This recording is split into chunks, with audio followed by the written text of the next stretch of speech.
Doctor, is the same treatment applied to everyone, or does it really vary from person to person? So let me ask the question this way.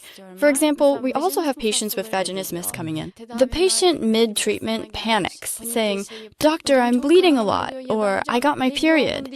Then they call, "Doctor, can we start the treatment?" That's what they say, for example. There's a lot of confusion about these things, because I also see that they call you and say, "Doctor, I got my period, let me come tomorrow and let's start the treatment." Every patient's case is different. Vaginismus, for example, is a whole different subject. The anxieties of patients with vaginismus are unique. As you know, vaginismus patients are those who can't even have intercourse. There are patients who have been married for 10 years and are still in this situation, as well as those who are newly married and have vaginismus but haven't been able to resolve it. What is the biggest concern for these patients? For example, will I have to undergo a pelvic exam? We tell them, you won't, don't worry. All procedures during the exam, including vaginal ones, will be done under anesthesia, and you'll feel nothing. This helps calm them down.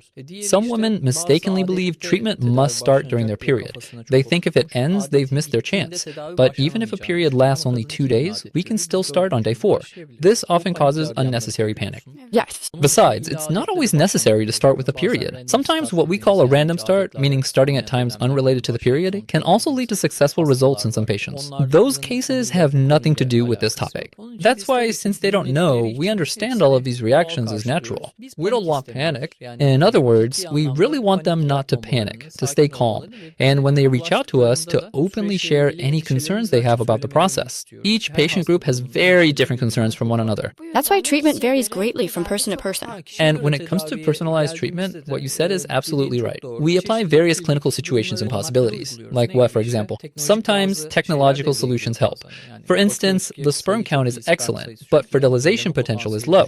In those cases, we use other technological approaches and make changes in laboratory processes.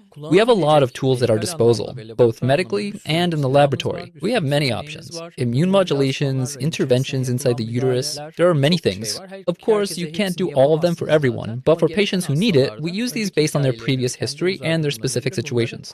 But the overall treatment is similar. So you will create follicles, retrieve eggs from those follicles, create embryos from them, and then entrust them to the mother. In other words, this general concept does not change. That is truly and remarkably fascinating.